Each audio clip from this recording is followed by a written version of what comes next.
New home construction's activity increases. Amid a surge in building permits, U.S. home builders started construction on homes at a seasonally adjusted annual rate of roughly 1.7 million in last December, representing a 1% increase from the previous month, the U.S. Census Bureau reported last Wednesday. Compared with December 2020, housing starts were up 2.5%.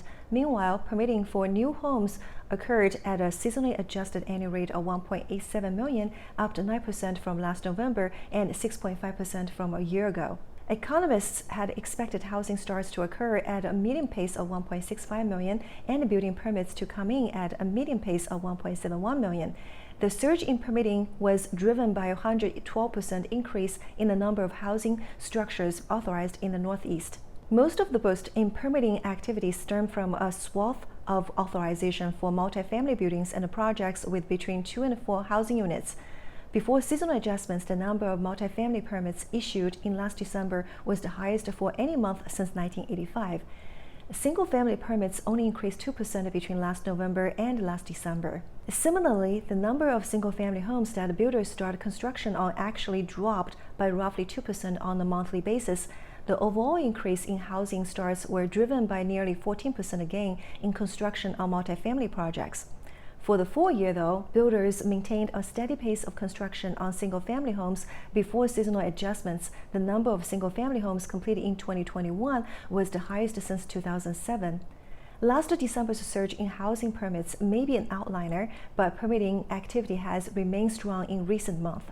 That created a large backlog of construction projects for home builders as construction firms continue to grapple with shortage of both supplies and labor. Indeed, the number of housing units that construction companies have not started work on despite having the authorization to begin building is up 44% from a year ago and rose on a monthly basis. This will give builders plenty of runway to continue construction work in 2022, which should diffuse the housing market with much-needed inventory. At the current level, the number of housing units under construction, including both single-family homes and the multifamily buildings, remains at a level last seen in 1973. For each single-family unit completed in last December, there were 9.5 single-family units under construction, the highest ratio in the life of data.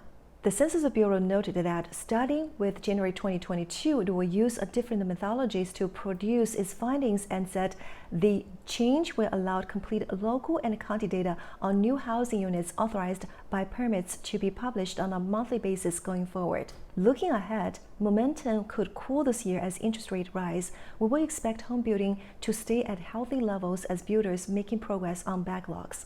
Home builders' confidence hit a 10-month high in last December, while building permits, a good proxy of future home construction, remain elevated. Low inventories should continue to support building activities, but shortages of inputs and labor remain constraints for now.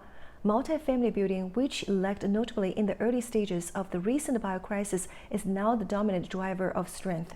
This is likely a response to surging rents and ultra-low rental vacancy rates.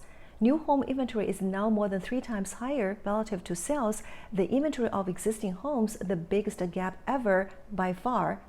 This position is likely to persist for several more months at least, but home builders also will be closely watching how people respond to rising mortgage rates. A further surge in new home construction at this point looks pretty risky. This is Cindy Chen, and we'll bring you more market updates next time. Stay tuned.